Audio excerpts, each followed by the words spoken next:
भोरपुर की सुबह हमेशा शांत होती थी, लेकिन रमेश के जीवन में शांति नाम की कोई चीज नहीं थी। उसके घर के बाहर एक पुरानी चारपाई थी, जिस पर उसके पिता इस्तेमाल किया करते थे। पर अब वह चारपाई भी हर रात रमेश के अंदर छिपी थकान को सोखती थी। उस सुबह भी जब हवा में हल्की ठंडक थी, रमेश आधी नींद में उठकर खेत की ओर जाने की तैयारी कर रहा था। रमेश के चेहरे पर गहरी रेखाएं उसकी उम्र नहीं, बल्कि उसके संघर्षों की कहानी थी। उसके हाथ कठोर हो चुके थे, जैसे वे मिट्टी के साथ पैदा हुए हों और उसी मिट्टी में खो जाने के लिए बने हों। अचानक पीछे से आवाज आई, कविता, धीमे स्वर में। इतनी ठंड में जा रहे हो, थोड़ी देर रुक जाओ ना। रमेश पलटकर मुस्कुराया। यह मुस्कुराहट ऐसी थी जिसमें दर्द ज्यादा और शब्दों की मजबूरी कम थी।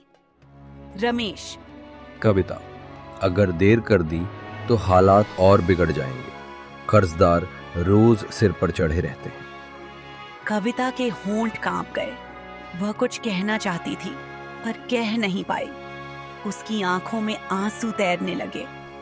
वह चुपचाप उसकी फटी हुई कमीज पर हाथ फेरती रही। झोपड़ी के कोने में मोहन और गुड़िया सो रहे थे। दोनों के बदन पर पतली रजाई थी, पर ठंड के मारे दोनों सिमटे हुए थे। रमेश झुककर मोहन को देखता है। उसके सपनों में इंजीनियर बनने की चमक थी। फिर गुड़िया को देखता है।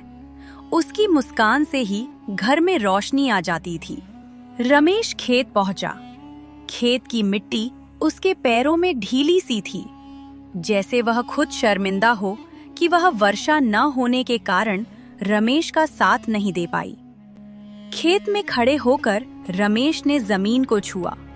रमेश धीरे टूटे स्वर में, तू भी मेरी तरह थक गई है ना, लेकिन हम दोनों लड़ेंगे साथ में। हवा हल्के से बहने लगी, मानो खेत ने उसका जवाब दिया हो। रमेश काम पर लग गया। सूखी मिट्टी को पलटना, गहरी पपड़ी को फोड़ना और उम्मीद से बीज डालना, यह सिर्फ खेती नहीं, बल्कि उसकी जिंदगी की कहानी थी। काम करते करते गांव का धनी किसान चंदन सिंह उधर आ पहुंचा। चंदन सिंह हंसते हुए, रमेश, तू इतना क्यों पसीना बहा रहा है? इस जमीन से कुछ नहीं उगने वाला। रमेश चुप रहा।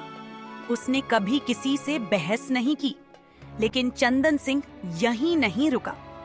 चंदन सिंह, अरे, अगर मेहनत से ही सब बदलता तो तू अमीर होता और मैं गरीब। दुनिया मेहनत से नहीं, किस्मत से चलती है। रमेश का मन टूट गया, पर उसने खुद को संभाला। रमेश, किस्मत बदलती है, पर मेहनत साथ हो तो। चंदन सिंह हंसता हुआ चला गया। शाम को जब रमेश घर लौटा, उसके हाथ खाली थे। कविता दरवाजे पर खड़ी थी। बच्चे उसकी तरफ दौड़े। गुड़िया, पिताजी कुछ लाए? रमेश ने बच्चों को गले लगा लिया। सिर्फ इतना बोला, रमेश। कल पक्का लाऊंगा। कविता उसकी आंखों में झांकती है। कविता, तुम रोए हो? रमेश, नहीं, बस धूल चली थी आंखों में। कविता जानती थी धूल नहीं थी, दर्द था।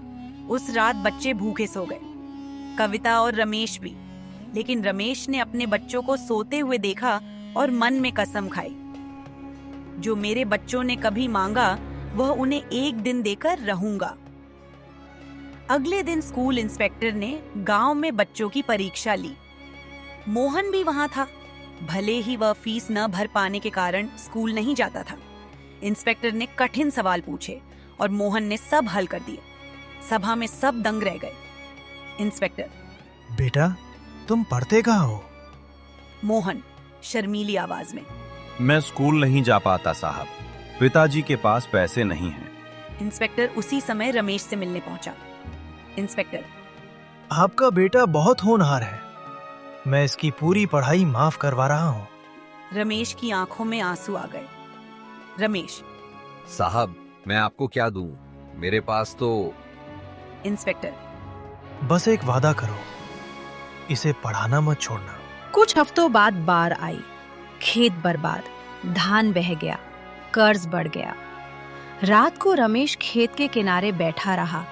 आंसू बहते बहते सूख गए। रमेश, हे भगवान, मेरे बच्चों को मत तोड़ना। मुझ पर जितना भार देना है दे देना।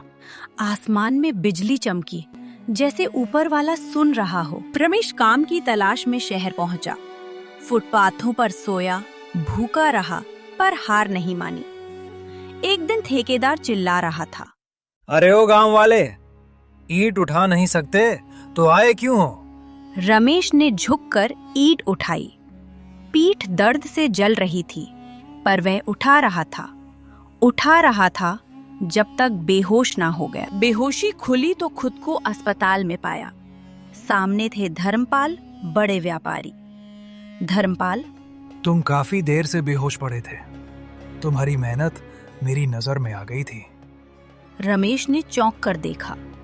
रमेश, साहब, आपने मेरी जान बचाई। मैं कैसे शुक्रिया करूं? धर्मपाल, मुझे धन्यवाद मत दो। मुझे एक ईमानदार आदमी चाहिए। क्या तुम मेरे कारखाने में काम करोगे? रमेश की आंखें चमक उठी और यही से उसकी जिंदगी का असली उजाला शुरू होने वाला था।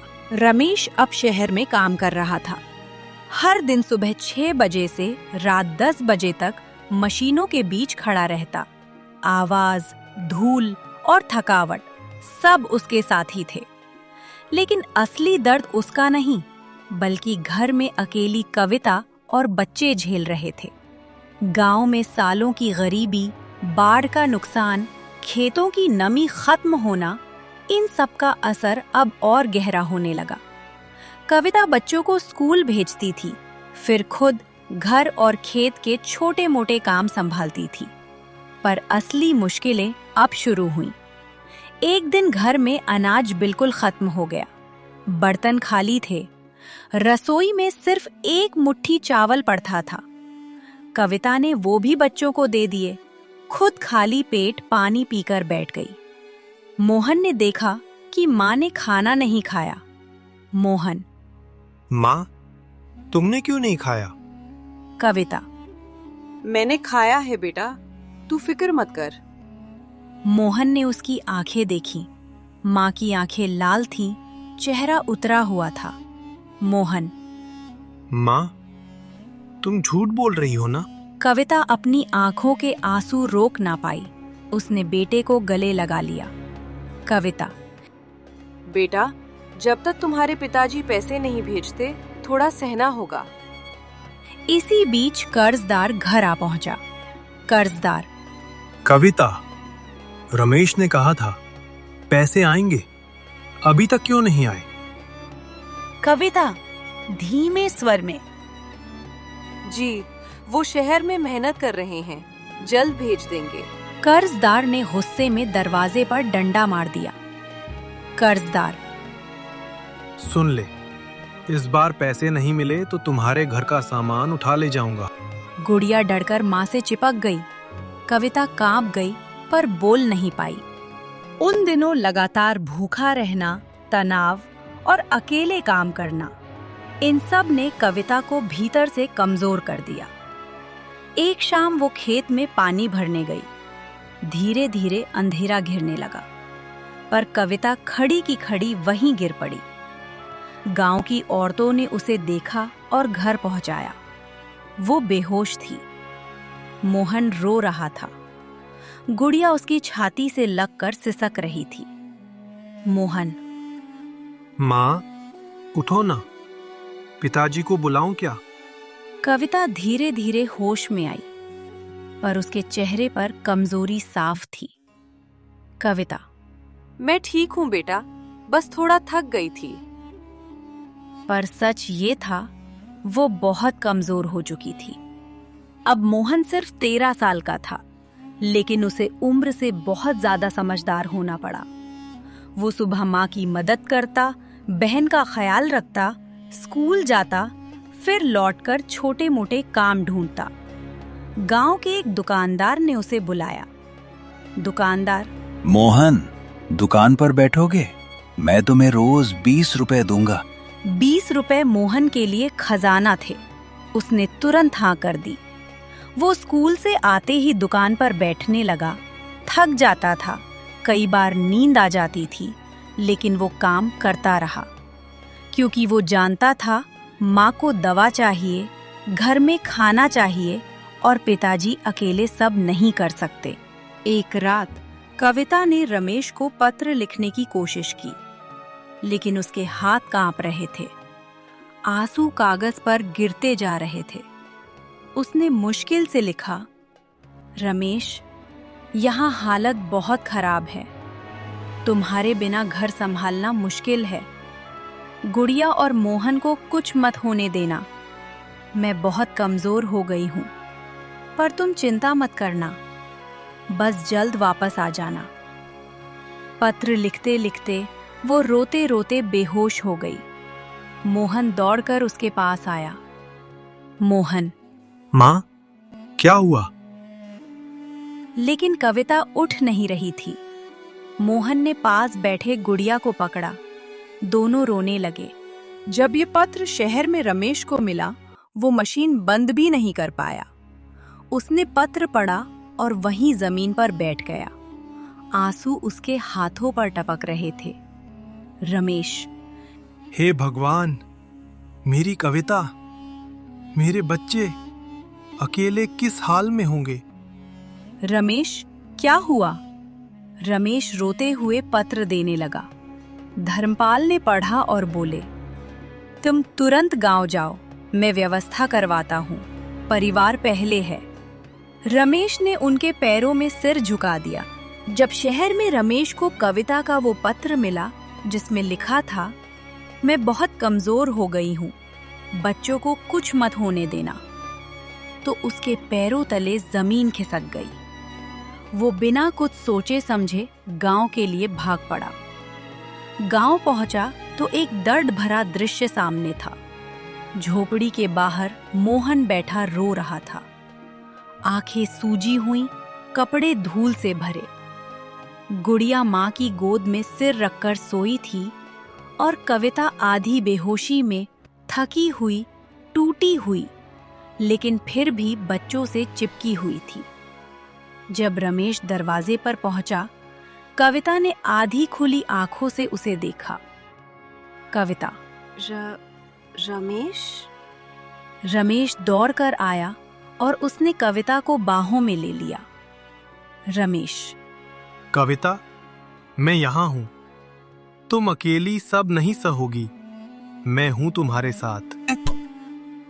मैं कभी तुम्हें छोड़कर नहीं जा।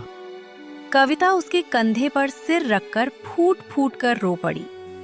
मोहन ने पिताजी की कमर पकड़ी और कहा, पिताजी, हमें लगा आप कभी नहीं आएंगे। रमेश ने एक एक बच्चे को सीने से लगा लिया। उस पल पूरा परिवार टूट रहा था, लेकिन टूटकर एक हो रहा था। रमेश ने निर्णय लिया कि चाहे जितने बड़े संकट क्यों ना हो, वो अब परिवार को अकेला नहीं छोड़ेगा। धर्मपाल जी ने उसकी ईमानदारी और संघर्ष देखकर कारखाने में एक अच्छी नौकरी गांव के पास ही दिलवा दी। कविता को दवा मिली। धीरे धीरे वो स्वस्थ होने लगी। मोहन ने दुकान का काम छोड़कर फिर से स्कूल पर ध्यान दिया। गुड़िया की मुस्कान वापस आ गई। गांव वाले जो कभी ताना मारते थे, अब कहते थे, रमेश भाई, आपकी मेहनत ने सबको सिखा दिया कि अंधेरी रात कितनी भी लंबी हो, सुबह कभी रोके नहीं रुकती। एक शाम सूर्यास्त के समय रमेश पूरे परिवार के साथ घर के बाहर बैठा था। हवा हल्की थी, आसमान सुनहरा और बच्चों की हंसी दूर तक गूंज रही थी। रमेश ने आसमान की ओर देखा। धन नहीं दिया तो क्या हुआ? मुझे दुनिया का सबसे कीमती खजाना मिला, मेरा परिवार। कविता ने उसका हाथ पकड़ लिया। मोहन और गुड़िया दोनों उसके पास बैठ गए और उसी पल रमेश ने महसूस किया, गरीबी मुश्किल है, पर सबसे बड़ा अमीर वही है जिसके पास अपना परिवार है। संघर्ष कितना भी बड़ा क्यों ना हो, अगर परिवार साथ हो और दिल में उम्मीद हो, तो तो जिंदगी हर अंधेरे को रोशनी में बदल ही देती है।